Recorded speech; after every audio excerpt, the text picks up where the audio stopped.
beautiful evening to you wherever it is you're listening to the sound of my voice. This is Development Update with Damilola Abodrin.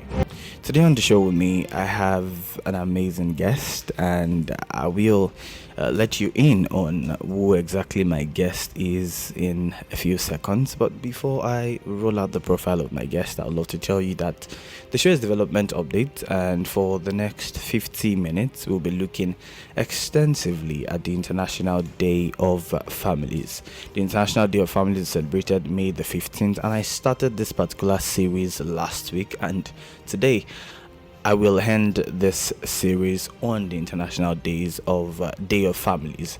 I'd also like to let you know that today is the World Hypertension Day, so if time permits, towards the latter end of the show, I will bring a little bit of hypertension, and my guest would also help me make sense of how the family can also increase your high blood pressure, and how the family can also bring down your blood pressure, as the case may be.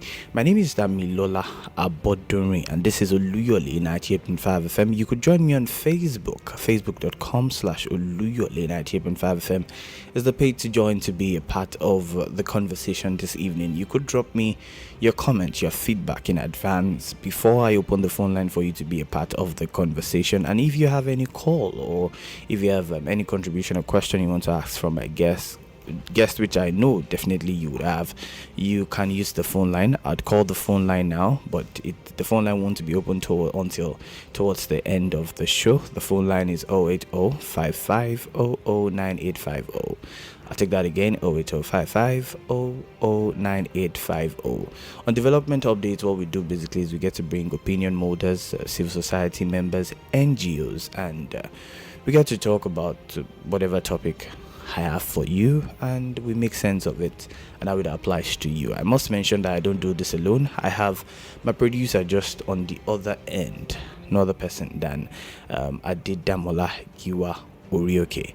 Today on the show, I have an explosive mother, I must say, one that I know she's always passionate about the topic we are about to have today. For those that listened to the promo, you must have had the name, no other person than Reverend Dr. Mrs. Olufunke Adetuberu. Good evening, ma. Good evening. Thank you. I appreciate you for having me. I'm really, really grateful. Thank you very much, ma. It's good to see you, ma. I must say I'm a big fan, by the way. Thank you. You said that, and I was like, okay. Thank you very much. It's amazing. Good to have you, ma. I appreciate that. Mm-hmm. Okay, so let me just take you through the profile of Reverend Dr. Mrs. Olufunke Adetuberu. For those that are getting to meet her for the very first time, she's currently an OAP on many TV and radio houses across the globe, based on a therapist.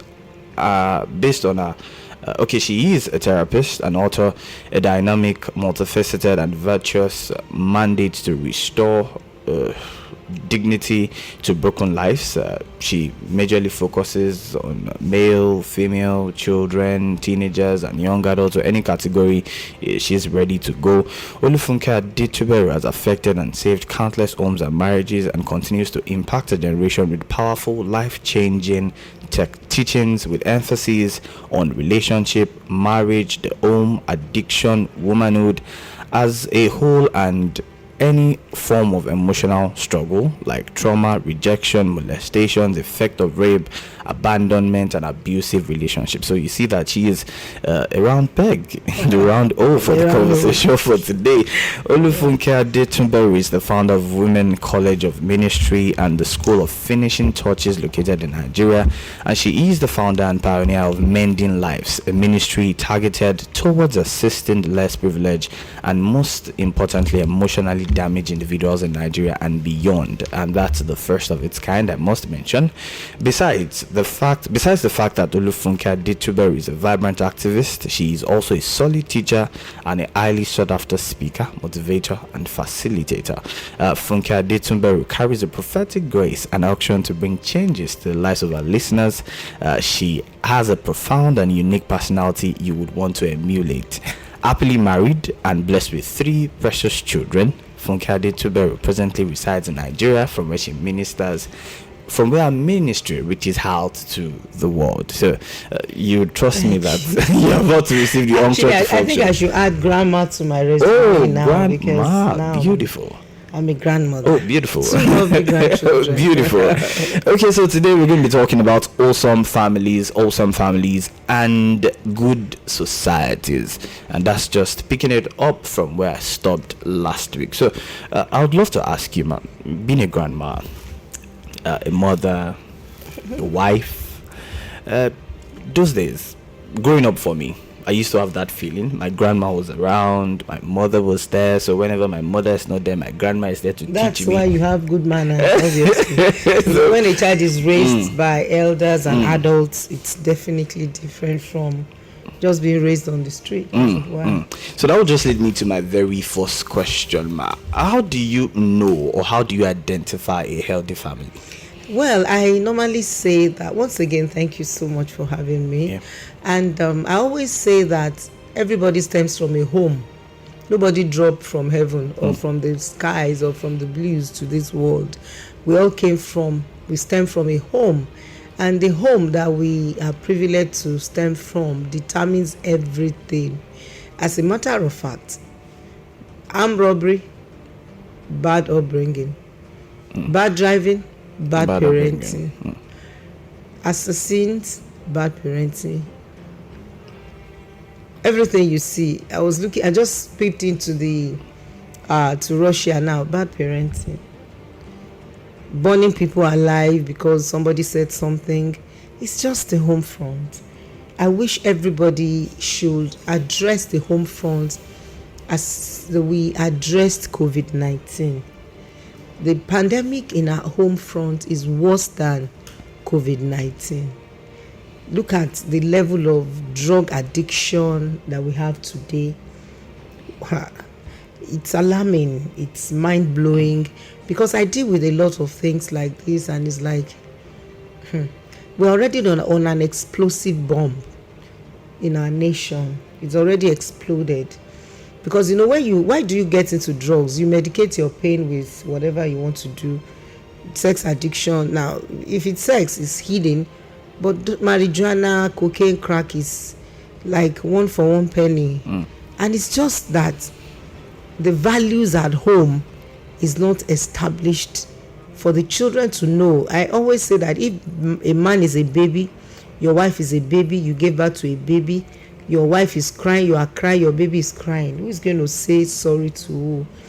We need to understand that everything that makes us what we are, what we're going to be, what will ever be, it has to do with our home front. Okay, so from that, you've been able to establish how the picture of an healthy home, but how do you identify it? So when you see this, there's a word that says that by their fruit you will know them. I try not to be religious, because religion has actually messed a lot of things up, So I try to just, let's look at common sense that is not common, and morals.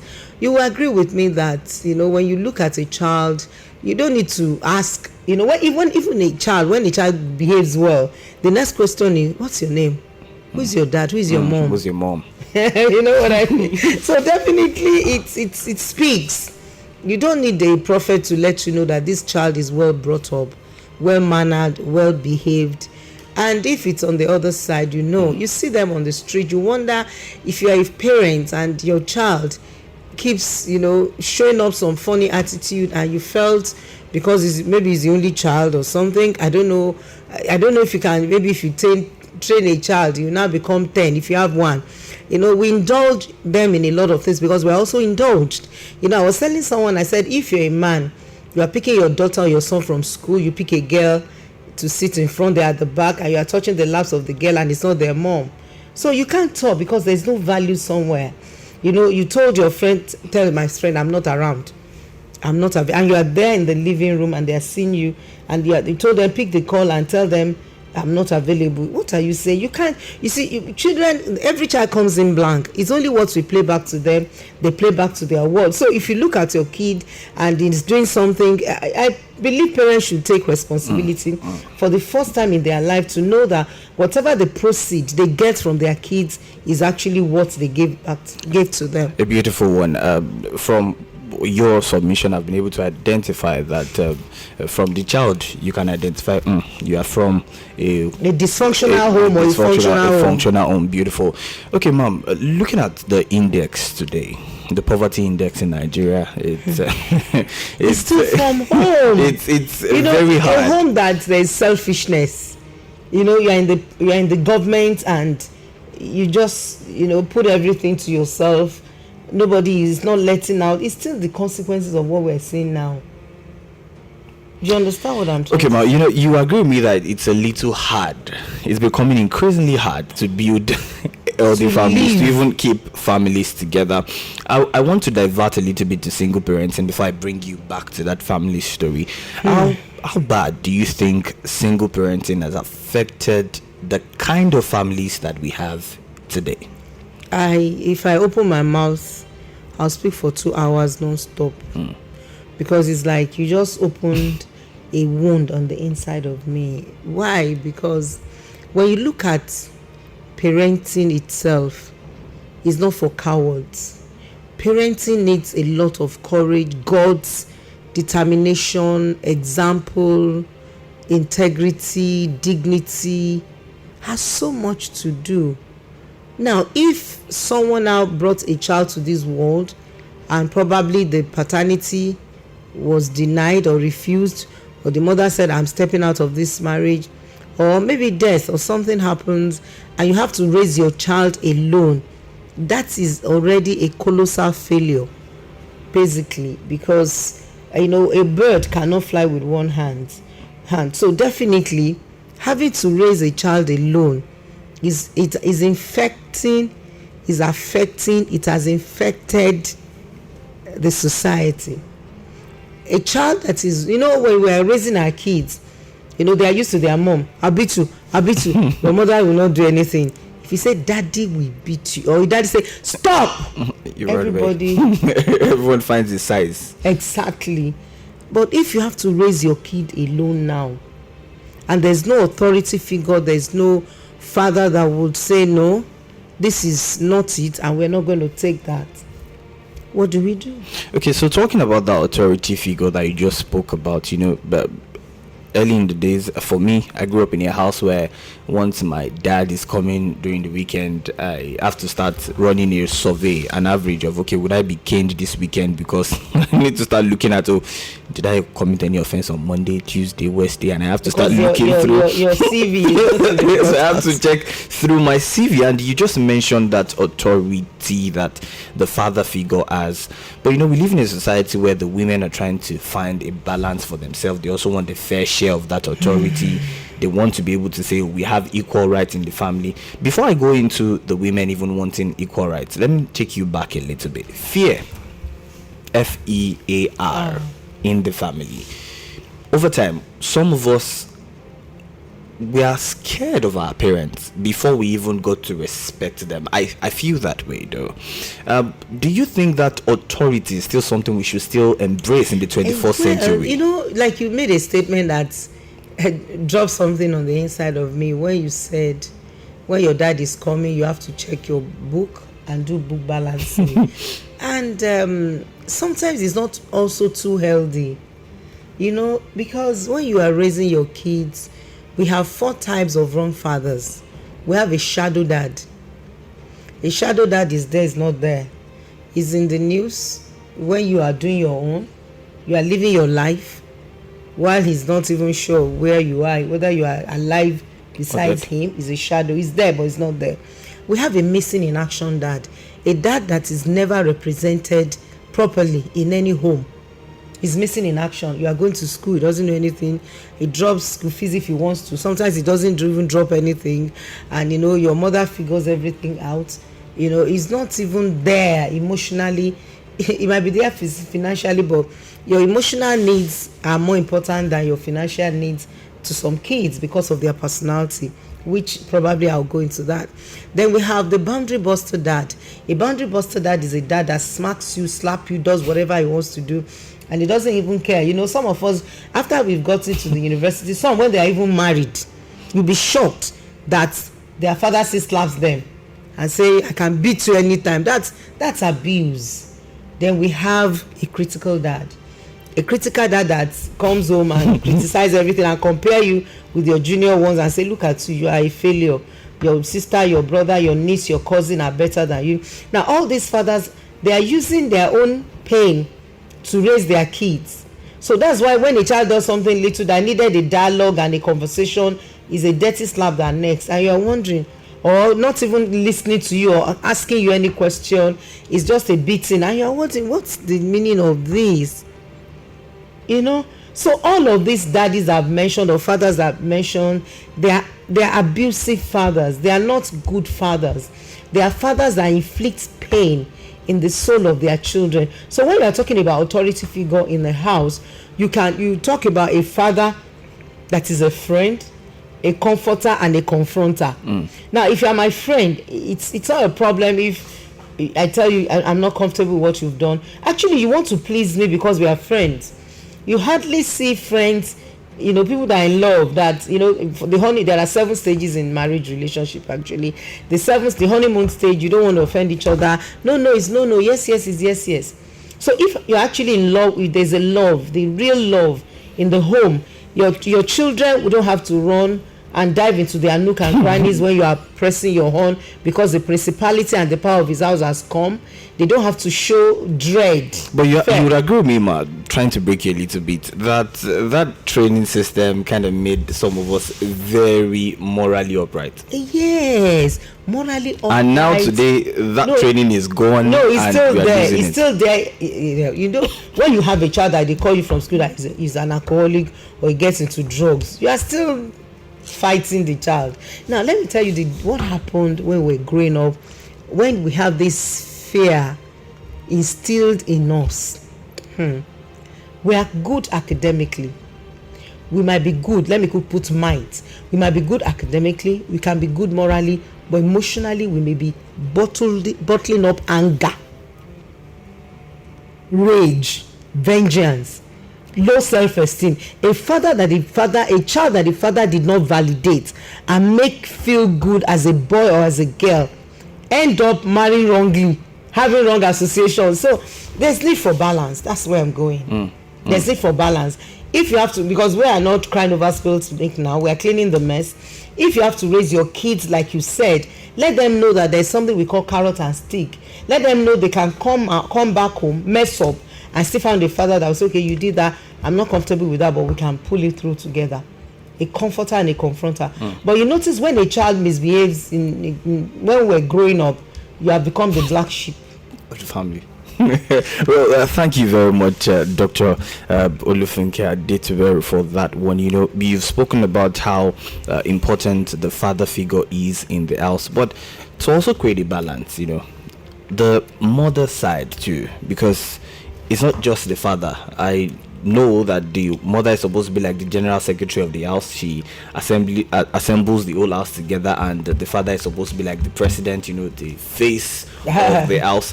So you've spoken about the father figure. We have a good number of homes where the children run to the father, and the women do have that kind of face where you just don't want to have a very good relationship with your mother because that yes is not there. So how important is the mother in the family, just like you've mentioned how important the father is? Two of them are important. There's an adage that says that you use your right hand to wash your left hand and the hand is clean. All of them are important. Now I've seen families when the man misbehaves and not misbehave like that or corrects a child, and the mother will say, kill him, you better kill him, story. There's need for balance. When your husband is correcting your child, I believe in mending things now, because we can't keep going back on the things we've done that is wrong. Now the moment you notice that this is what your wife is doing and your husband is trying to be confrontational, listen, keep quiet, let him do what he wants to do. Even if you are not comfortable with the smacking, the beating, the whatever happens, calm down, excuse yourself, you can go out.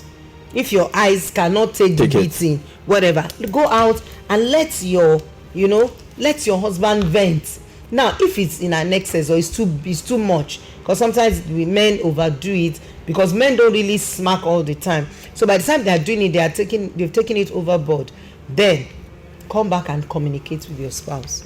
But both of them are important in the home. Communication is key. Come back and communicate. Come back and talk to your spouse. Well, we are due for a quick commercial break. We'll be right back to pick it up from here. Please don't go anywhere, dear listener. The show is Development Update, and with me in the studio is Reverend Dr. Mrs. Olufunke Adetuberu, and my name is Damilola Abodunri, and today we are looking at the International Day of Families, which is celebrated May the 15th. We started this series last week Tuesday, and today we are ending it on a note talking about awesome families and good societies. And I must mention that Dr. Olufunke has been taking us through a whole lot, talking about the LT family, single parenting, how bad it has affected us, how you can identify an LD family, this and many more we have spoken about. But like I said, just fasten your seatbelt. We are going into another amazing half. So, Mom, before we ended that, you were talking about how important the woman is and the man is in the family, and we've been able to carefully make sense out of that. There's this particular story that I came across a few weeks ago, talking about it's an old story. A 13-year-old getting married. Yeah. And the person said he doesn't know that. He's not feeling remorseful, or he's not repentant for marrying his own great grandchild. And he said he's going to do it again if he has the chance to do that. That is not faulting any law per se. So, talking about developing LD families, a 13-year-old, what's your take on this? 13. I mean, you should know that is an abomination, because mentally, emotionally, physically, psychologically, the girl is not ready, is not prepared. Maybe she has not even started menstruating. Probably she just, I don't know how old they do start their periods now. So it's abuse. It's actually child. But you agree with me that there's no particular age that you should go into marriage. If they're ready to let you go, you're free to go. No, that's not good. That's the girl. The girl is not even in school. She doesn't know her left from right. She's not educated. She's not informed. She doesn't know anything. She's just a baby, a child. I have a granddaughter that is 3. You think in the next 8 years I want to God forbid, it's not fair. It's abuse, actually. And where there is no values, abuse is inevitable. And you cannot blame people for thinking they're doing their family good. Probably the man is rich, is a senator or something, so he's rich, and he felt that he could buy everybody over, and the parents too. I've seen mothers and fathers that push their beautiful daughters to go and get married. Can't you find a rich man? It's only these boys that have trousers that used to come around to look for, the kind of trouser I'm talking about. Well, thank you very much, well, for sharing your opinion on that. But moving on, talking about the family rudiments now, all the ingredients that makes up a family, it's believed that money is the most important thing. Money is important, actually. Okay. Money is important, but it's not the most important thing. Values are more important than money. But in a society where we don't have values any longer, but we should have values. How are we going to have values when someone can just sleep and wake up and you embezzle 80 billion naira and get state pardon, or you embezzle 2 billion naira? Everything stems from the home. Home, a family that's where we give value. We let kids know that this is not the right thing to do. You should not cheat someone. You know how many generations are suffering from the embezzlement? Can you fathom a bag of rice for 35,000? Can you imagine if that billion is spread all over the place? We won't have this. People, it's just the home front. Let's go back. Stop majoring on the minor. Let's go back to the reason for these struggles. Let's start giving value. Forget money. Okay, my second son is a naval officer in America. Beautiful. I remember several years ago, about 2 years ago, of course, it's not easy to send a child to the US. I'm not a businesswoman. I'm a preacher and all of that. And, he was so broke. He had to be sleeping in the car because I could not afford. I was a little bit strong, ill. So things were tough. He would sleep in the toilet in America. And one day he just called me. He said, "Mommy, some of my friends came from my school. I don't want to mention the name of the school. I said, there's a deal." And I told him, I said, "Listen, if Joseph had slept with Mrs. Potiphar, He would have been a gigolo that time, drive the best car, do everything, but guess what? He would never get to become the prime minister. 3 weeks after, they caught those guys and it was on the internet. Oh, beautiful. They brought them and he said, Mommy, guess what? I said, that's value.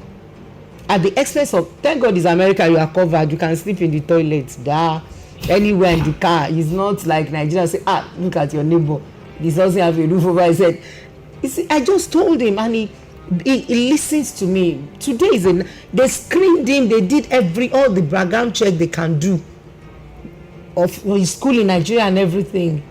If he had done that, he would have been comfortable for a while. Value is more than money, as far as I'm concerned. Value is more than money. Much more than money. And you also mentioned communication earlier in the conversation, talking about how it's important for the family to have communication. When parents, when dad and mom, when they talk. Now, if I was not available, I'm a shadow mom or a shadow dad, or I'm missing in action, he probably would have been tempted to make such decisions and end the name of everybody in the mud. But he was, because we have an open communication. We talk as friends. When we have to confront, we confront headlong. When we have to pamper and nurture and empathize and sympathize, we do. So it's just balancing that is important. Please, me, I don't like crying over spilled milk. Can you be available for your children? Let them tell you anything. If they have a toaster, a suitor, let them talk to you. If somebody is trying to, teach them some funny things, let them be comfortable to say, Mom, and don't scream and yell and say, yeah, I'm in trouble. No, because the moment you do that, they don't want to embarrass you and embarrass themselves, so they shut down. They won't come back another time. They won't. That's why we have so many pedophiles all over the place, because they can't even come. Hey, you embarrass the child that is trying to open up your secrets. Well, thank you very much, ma. I will just move into battery, the case we have today. A husband beating a wife. There's this story that I saw on the front pages 2 days ago, talking about a living lover beating his wife, and the lady, the partner, had a black eye, and she was really battered, as the case may be. And even women too beat men. I must also create that balance. It's not a matter of, we've said that before, that when it comes, sorry to butt in, no problem, when it comes to any form of abuse or violence, it's not gender based. Men just don't talk because of their ego, and it's like, what will people say if my wife to slap me? I'm handling a case at the moment, the wife slaps the husband. So how do you want them to manage such a case? Because you've spoken about how bad single parenting has affected society, and in a quest to not allow make it getting beaten up in the house, they have to you have so many people, because gone are the days when single parenting was as a result of death. Now single parenting is as a result of divorce, people saying, I'm just tired, things are not working. So how do you want them to resolve such cases? The challenge I have about this generation is we don't respect professionals here on this side of life, Africa generally. I use glasses. I have an optician. I had to do dental stuffs. I had a dental doctor. When I turned 50, I started feeling somehow with my knees. I had to say physio, and I was told that lower your shoes and all. I had surgery several years ago, and I had over 12 people at the surgery table for one body. Now, it's not possible for one person to want to do everything. People should seek professional help. Don't leave your home until somebody validates your living. You can't just react and say, I'm leaving. That's the problem. People don't get counsel. They don't seek help. And help is available. Now, the reason why help is not available, people that are supposed to even go to guidance and counseling and therapy and all of that, they start church. They want to do it because they need money, and people don't want to pay when they are doing therapy. Of course, they pay me when they do therapy now, but still, if they can just look for help and tell someone, please, I need help, and this is my state and all of that, help will be available for the person, so as not to just move out on impulse. Some women, some men, all they need is to be patient, and you're only given a marriage certificate without going to school, so you're not supposed to pass even.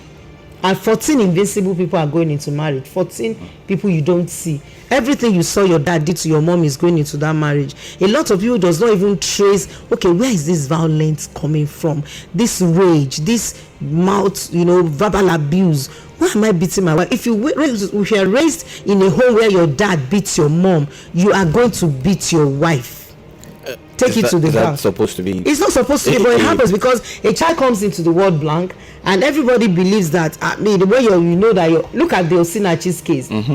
The man told his sons that it's good to beat a woman, so the boy is going to grow up to be a wife beater, clean and clean. So it's not supposed to be, but a child we produce after our kind. So the father believes that a woman is a punching bag. So the moment you see your dad beat your mom, naturally you want to beat another woman. You won't even have patience for women because we've seen them as a punching bag. Well, thank you very much, Ma, for that bottom line that we've been able to draw, talking about how important it is to see a therapist when you need to ensure that you find a solution to a problem part-time. Yes, before it deteriorates. Yes, it's important. So, Ma'am, what's your take on divorce? I would bring you from there into how much the social media has influenced making families, because we are moving into the society now. We are leaving the awesome families into good societies now. So what's your take on separation in marriage? Well, separation is different from divorce. Sometimes separation is a wake-up call to a spouse that is abusive, whether mental, emotional, physical or psychological. Abuse is abuse. Some men are not physically abusive, but if they talk to you like this, you want to go and drink poison straight up. That's verbal abuse. So don't limit any form of abuse to, he slapped me. A woman told me, I prefer my husband to have beaten me up and have my scars sutured than the things he said to me. So I'm off, I'm going. And she left the marriage. She's doing her divorce now, and she's not even ready to listen to any pastor whatsoever. That tells you that when it comes to physical abuse or verbal abuse or emotional abuse, sometimes separation can be a wake-up call. You can just wake up and you can just wake up and find yourself, excuse me, I'm going out, I'm leaving, or you come back from home, you didn't see them. It can become a wake up and say, what? You mean I'm going to lose my family? Then that will help them to seek therapy. Do you know something? When you are sick and you don't treat yourself, you cannot be okay. You can't keep sick and you don't treat yourself. You are sick as your secret. You have to treat your wound. If you don't treat it, it will decay. So if you have issues in your home and it's being swept under the carpet 24/7, you're just joking. It's a matter of time. It's going to show that there's a debt under this carpet. Thank you very much, man. Well, I have this comment on Facebook. Amo Abdurazak Triple saying, beating will not transform kids. There are better ways we can correct exactly. Simple statement. Now, there's a time to spare the rod and spoil the child. Now, what I tell parents, I've talked about my kids and I have grandchildren. What I tell them is, if after you confront a child, tell that child the reason why she's being smacked. There's a time to smack. There's a time when no matter the level of, they never smack in anger. Be intentional, be deliberate with your beating. Then tell that child, honey, come. What did I beat you? Is mommy wicked? Is daddy wicked? What did you do? I did. Okay. Mom, say sorry to mommy. Say sorry. You to say sorry to the child. You are back bonding. But if you leave the child, you beat the child and you throw the child, for the past next 2-3 days, you are not talking to that child. You are not communicating grace. Thank you very much, ma. So let me just take you into this field for young people that are trying to build healthy families. Looking at the examples they have today, especially the ones we see on social media, because our age is a social media age. Before you seek an advice, put it up on Twitter. So 1,000,001 people would reply you as to how you should handle that situation. Even people that has never been in that situation before would give you advice. I used to tell people that if you're going to give me a cloth, I will look at the one you're wearing. I've changed my slogan. I will check your wardrobe if you did not borrow that cloth to party. So it is only what you give, what you have that you can give. Okay. Now, I would encourage the ones out there, especially the younger ones, not to ever listen to someone who does not have everything to offer. Now, coming on, you could see it's all sorts of drama. You have to do polygamy. Do you know the effect of polygamy? A child A child that is raised from a dysfunctional home, whether monogamy or polygamy, is naturally dysfunctional. You can be raised from a monogamous home, your dad and your mom wear the same uniform to mosque, to church, and still be dysfunctional, because children have different personalities. We have the thinker, we have the talker, we have the boss, we have the detailed, and these kids are in the family. So even if you are from a monogamous home and you are not sensitive to the personality of your child, at the end of the day you can lose that child to drugs and to cults, and you are wondering, this home now we are together. Now that is monogamous home. The polygamous home is worse, because there are two parties in polygamous home, PDP 1, PDP 2, PDP 3 in the same house. So then the child is secretive, and when you are from a dysfunctional home, you don't talk, you don't feel, you don't trust.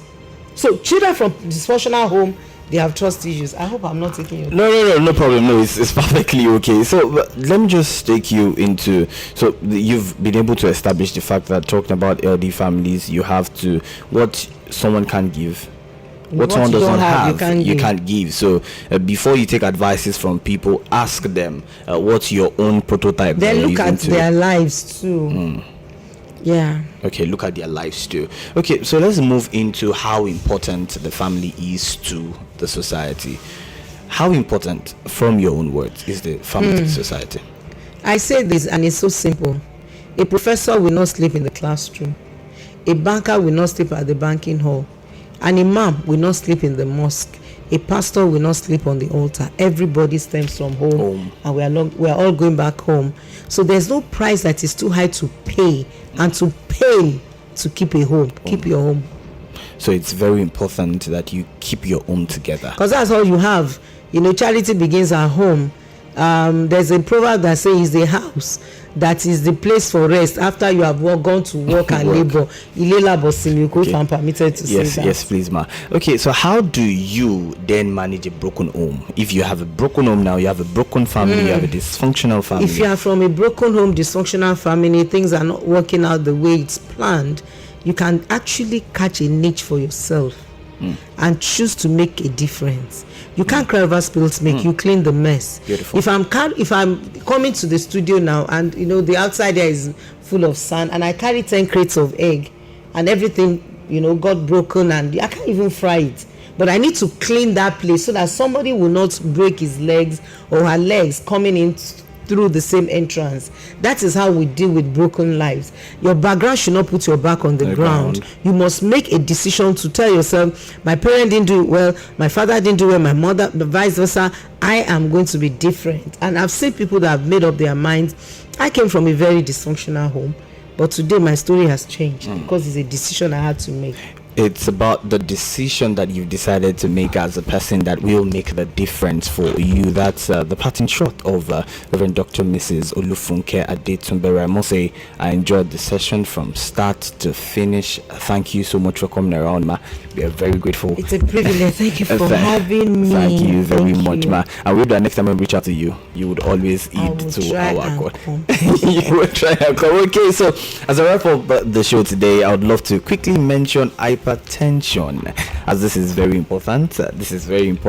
Talking about hypertension, you can't afford to take your health for granted. It is very important that you at least must know your numbers. Can a family cause hypertension? Yeah, your health is your marriage. A lot of people are struggling with your grain. I don't say my grain, is your grain. High blood pressure, cancer, hypertension, like we said, ulcer, in the name of bad marriage, bad relationship. Some are permanently treating blood pressure today because their blood pressure just shot out when they discovered their husband was having an affair or when they caught their wives in the very act. So definitely, your health is your home. Your wealth is your home. Your happiness is your home. The happiness of your children is your home. Everything is encapsulated in marriage relationship. Thank you very much, Matt. Well, just for you listening out there, 140/90. Once your blood pressure exceeds that, you should take caution. So know your numbers. The normal is between 120 to 140. Don't joke with your health. Hypertension on the show for face, but it a kill.